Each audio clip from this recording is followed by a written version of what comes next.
Hey there, and welcome to this episode of And Just One More Thing.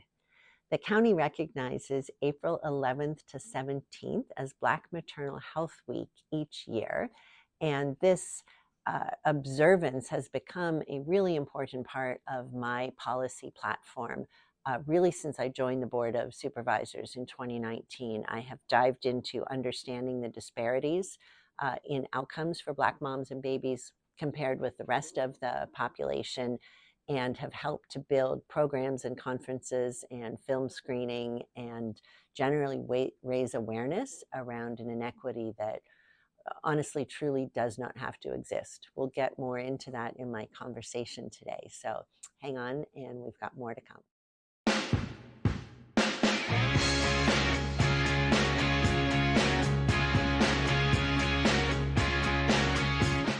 I am back with Nkemka and Alma, and we are going to talk about Black Maternal Health Week and perinatal equity initiatives and public health and what's happening with funding for Black infant health and whatever else you want to talk about, because this is such important work that you do, and such a vital service, and still way too much misunderstood.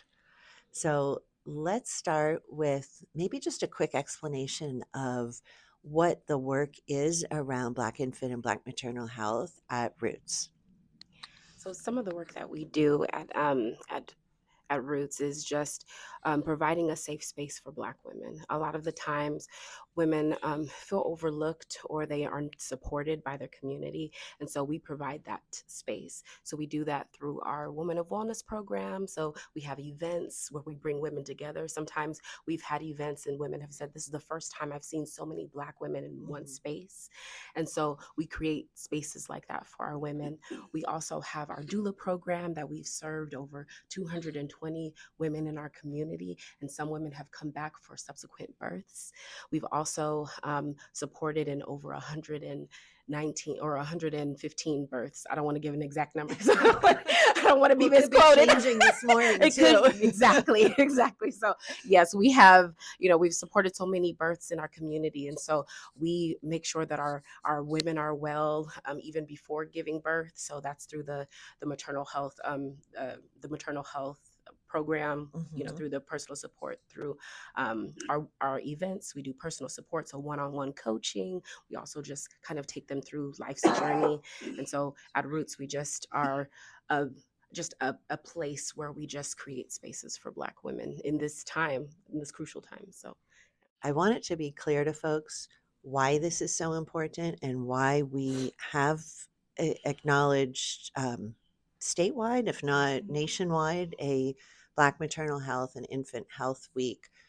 Why are there such disparities in outcomes for Black birthing people and infants, regardless of a mother's, not that education should have anything to do with this, but sometimes health rates, healthy social determinants of health are connected to income, to education levels, etc. That is not the case in the Black community. Why do the disparities persist so dramatically in defiance of what we would otherwise expect? well, I will pass it to Alma to start that off because Okay. she has a beautiful way of saying it. Well, well, I think that's a really good question. And there's been a lot of research around that topic in particular, like what is happening and why is there such a disparity? Because even as the rates drop in infant mortality, the rates continue to drop, but the disparity, the disproportionality continues. So what is different for Black women? It's a good question. A lot of research says that it's just the effect of stress, bottom line, the stress of being a Black woman in the USA. That's just what the research says, and that's what we've known all along. And do we see different outcomes for Black women in other countries? No, that's the thing. And even when immigrants come to this country, they actually pull our rates up because they have healthier babies. And part of that is that they stay connected to their roots, to their culture, right? Yeah. But then after they've been here, the research shows that after about 7 years, they begin to understand what racism is. They begin to experience the same, the same kinds of things that African people that are born in America, African people born in America, they begin to experience and eat our foods and, become more involved in our culture. And then their birth rates match ours. It is a very powerful and troubling statement to say that it is less healthy Mm-hmm. to be a Black woman Mm-hmm. in the US Mm-hmm. than in other countries. A lot of really third countries and very impoverished countries Mm-hmm. have better birth rates than we do in the U.S. with all this prosperity and medical, advances and all. They actually have better rates than we do in terms of maternal health and birth outcomes, infant morbidity and mortality. I wanted to also add Please, to that. please add more. It is really Mhm. sad. I'm also Nigerian, so I'm Nigerian American. I was Okay. born here, but even so, I know that back home they don't need doulas, right? Because they already have it built in. The village is already built in. You already have your mother that knows that she's going to stay with you. You already know that your family members, your cousin, where you live, everyone comes around you when you have a baby. They all know their duties. Like there's not, I have to tell anybody. My mom will tell me all the time, if you were back in Nigeria, you wouldn't even have to worry about lifting a finger because that's how they have set it up, because that is the culture. We are expected to do that. But here it's a whole different story. You're doing it by yourself. And so that stress of doing it all by yourself, the mental load of remembering everything, and also just being kind of in silos because of how far spread out we are. We don't really have family, we don't really have family. You have to create your family, here. So it's a lot harder. And I could just speak to that because I know that it would have been different if I was born, if I was born in Nigeria and then grew up in Nigeria and had a baby in Nigeria. But I've had my experience here. So yeah. That's so interesting. So we've had to create the role of doula, which should be a very natural part of the culture and community. Thank goodness, at least for the moment, Medi-Cal is covering doula care. We really need that to stay. But tell me if you have stories about friends, family members, clients, patients that you think really kind of embody the work that you're trying to do. Sure. Without giving away my age, I could say I've probably been a part of maybe 30 births. There was a point in my life where my friends and acquaintances were all asking me to be a part of their birth experience. Oh, wow. And this was pre-doula, before anybody had even come up with the term doula. And the things that I saw, I kind of became kind of proficient at it, being able to speak to, mom and help mom to stay calm. And also just my knowledge and what was happening and what was supposed to happen. And I saw healthy births and I saw not so healthy births. I was a part of even, births that the baby survived for a while and then the baby died, right? And was there to comfort the mom and all of that. But what I saw a lot of in those births was disrespect for mom and for the family. There was no communication. Disrespect by the hospital personnel, the medical personnel. Yeah.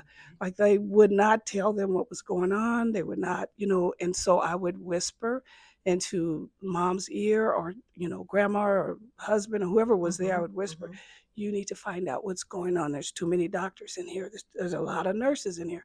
You need to find out what's going on. I remember a time when I was a part of one birth where it was the most disrespectful thing I've ever seen, where the woman had just given birth. And so everything was exposed. And they just walked out the door and left the door open and left her uncovered. Just things like that, that I experienced. And also, even my own self with my first child, I was hypertensive the whole pregnancy. No one ever told me. Never told me until I was about to give birth. And Wow. then when I was, And you had prenatal care, I had assume. absolutely perfect prenatal care.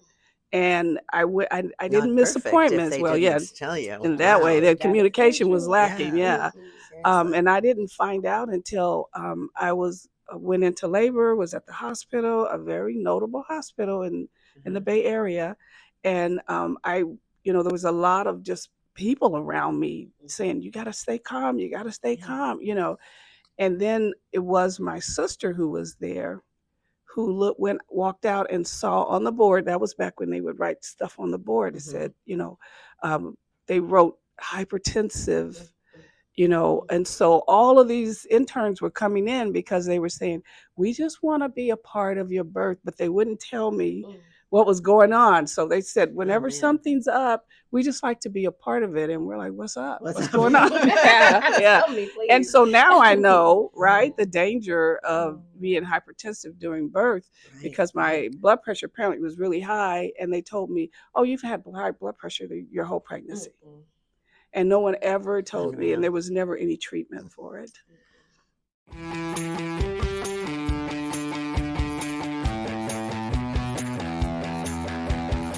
Thank you for the Black Infant Health and Perinatal Equity teams for inviting me to open our county's 4th annual PEI conference, right?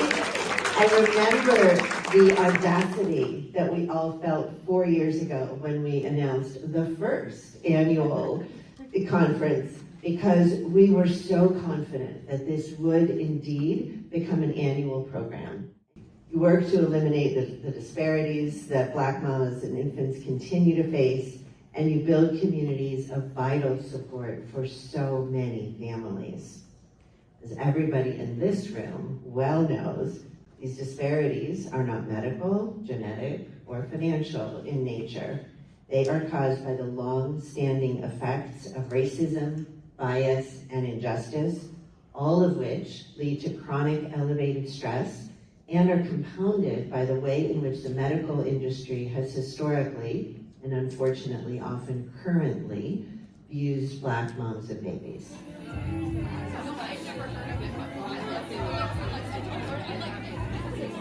My name is Dr. Angelique Anderson, and I am a health education specialist supervisor with Solano County, and we help support through our maternal child adolescent program.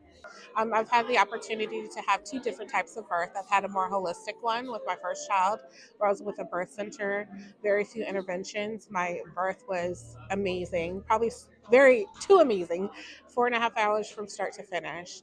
And my second go around was at a medical setting, and there was a lot of interventions that I didn't personally feel were necessary. My birth plan was not followed. My provider that I had been seeing, in my monthly appointments wasn't the doctor that delivered my baby, so they were clueless of kind of what I wanted, and my family wasn't in a space to advocate. They weren't aware of kind of what I wanted, my desires, and so that labor was very different. It was 32 hours. It was a lot of not following my plan. So it felt a little different. And so I definitely, being able to have experienced both, have been able to advocate or even bring a different perspective to parents that were getting ready to birth or thinking about becoming pregnant, to know that there's more ways to deliver. And it's most importantly, it's your way and what you've discussed and what feels right for you. It's intergenerational. It's interesting that during the pandemic, my little girls could hear the work that I did, and my daughter did a project on Marion Sims and just all the historical reasons that we are the way that we're experiencing these things. So it's so important for us to just share the information, not just with our colleagues, but also the greater community and our children, because this is the world we're leaving to them. And so it's very important for them to know the statistics and how we can help support and minimize that gap in our healthcare.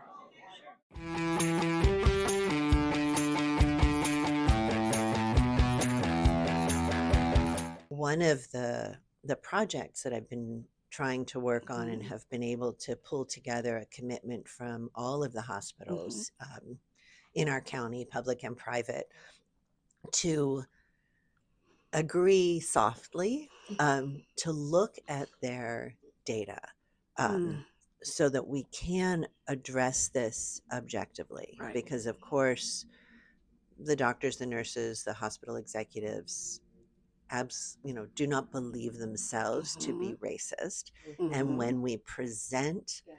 this data as Mhm. related to structural racism, we make people very defensive Uncomfortable. and uncomfortable, Mhm. which, if the shoe fits to some extent, yes. But in order Absolutely. to maintain participation, we really need to just talk about the numbers. We track this data, we ask people their race, Right. ethnicity, religion when they go into the hospital, and we have a baseline now. Mhm. So, my goal is to expand opportunities for education for anybody that has any contact Mhm. with a Black pregnant birthing person, infant, to understand, Mhm.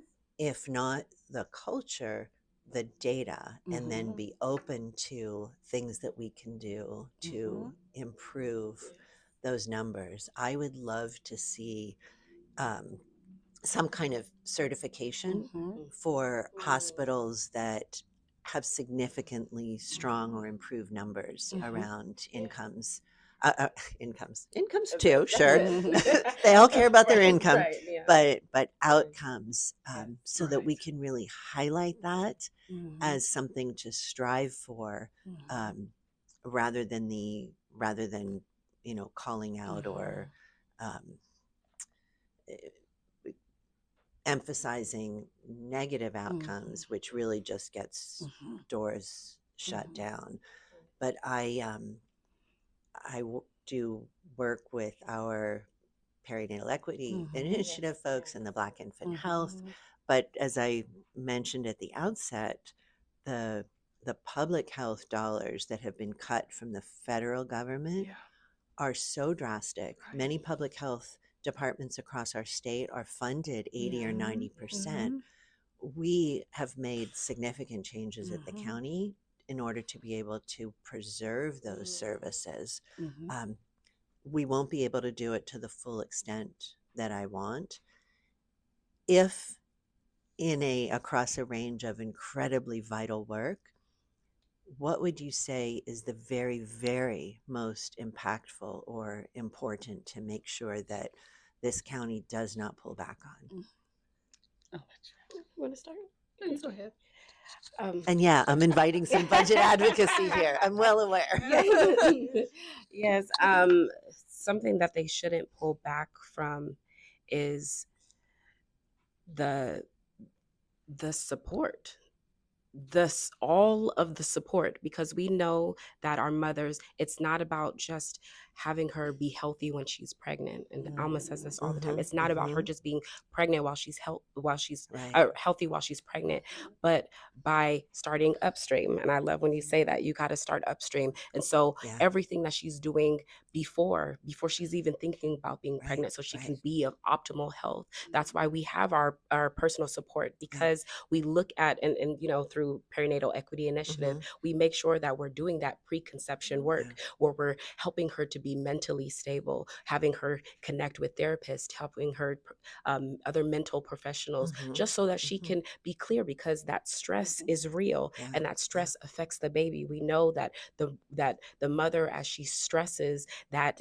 gets into her amniotic fluid and goes in, and it the baby is just bathing in it. We Right. know that. And so our babies come out more stressed. They come out stressed as they're born, and so that follows them as they're, Yeah. it starts very young. It doesn't start when they're here exposed to racism. It Mm-hmm. already starts Mm-hmm. in the womb. And so taking care of the womb, taking Right. care of the woman and her mental health, getting her getting her moving, just physically, because we know that those habits, Yeah. right, when she's pregnant are not, she has to build those habits Right. beforehand. It's not the time to start. It's not the time to start. I know Right. that one for a fact for myself. It's not time to start walking now, because you're not going to be motivated to walk. But if you already have some of that built in, that you've been walking, that you've already been taking care of your health by taking walks or going to the gym or whatever you have to do, that self-care is very important. And then being able to look at what she's eating. I mean, we know that in San Jose, we're sometimes kind of limited to the fast food. I mean, unless you want to go to farmers markets and you want to go outside. But I know that I've lived in San Jose for almost 20 years. And I remember when I first started living in downtown San Jose, there was not healthy food stores. The only one that I can probably get fresh fruit from was a Mi Pueblo that was like down the street, downtown. And it wasn't until they put the Safeway, in, that I actually saw more foods being exposed to the community. But what she eats is very important. So taking care of those three areas of health, that mental health, nutrition, and physical, we know that that is going to help upstream, so that when she does get pregnant, we can be able to, okay, like we're just doing, the doulas and the midwives are just doing the support to get the baby here. But we want to start with the woman first and make sure that she is healthy in all ways. So yeah. Can I add something to? Absolutely. You've got the last word here. Okay. Oh, thank you. Nkemka made a really good point earlier about the support and the importance of having the support. And that, to me, is, from where I sit, is key to women, Black women, having healthy babies. And I say that because the research backs it up, because I know a lot of people need data. We know this, but thank God there's research now. There's data behind it, that if you study Black people of African descent throughout the diaspora, we do better in community than we do isolated. All this individualism doesn't work for us, right? We need community, and you will see throughout the diaspora, throughout the world, that we always find each other, and we kind of merge together by age group, right? So for me, I would be in a particular group, not the group Nkemka's in, but you know what I'm saying, but the older women passing the wisdom down to the younger women and such. And that's an important part of our culture that we miss. And I believe, if you believe in epigenetics, which I do, it's a part of our DNA that we have community and that we support one another in that way. Oh my gosh, I love that so much. And now I have to think about a whole new additional podcast to talk about the African American, African descent community in Santa Clara County, which just in the last decade has diminished from, I think, 60,000 to about 45,000. We can't do it now because I've got to wrap this up, but I want to understand why the population here is diminishing, what there are very obvious strengths and assets. How do we build on that, support that, make sure that this is a community where you all can thrive and want to stay? So we know what we still have to talk about. I will be right back with just one more thing.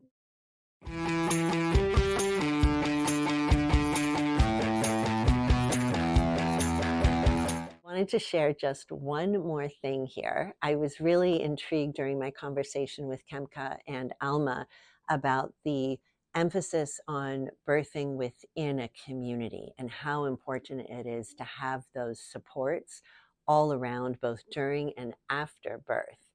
And I experienced something similar in my culture. I'm Jewish, and there is a name for a woman after she has given birth, besides mama, obviously.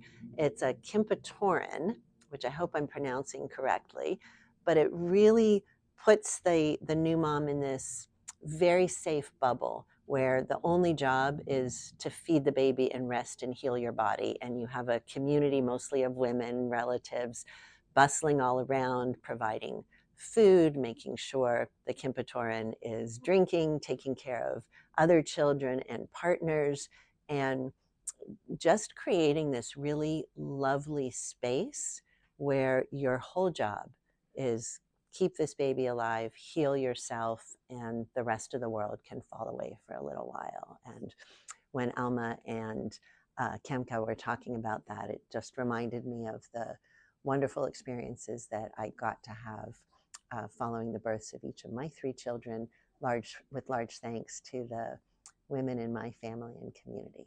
That is just one more thing.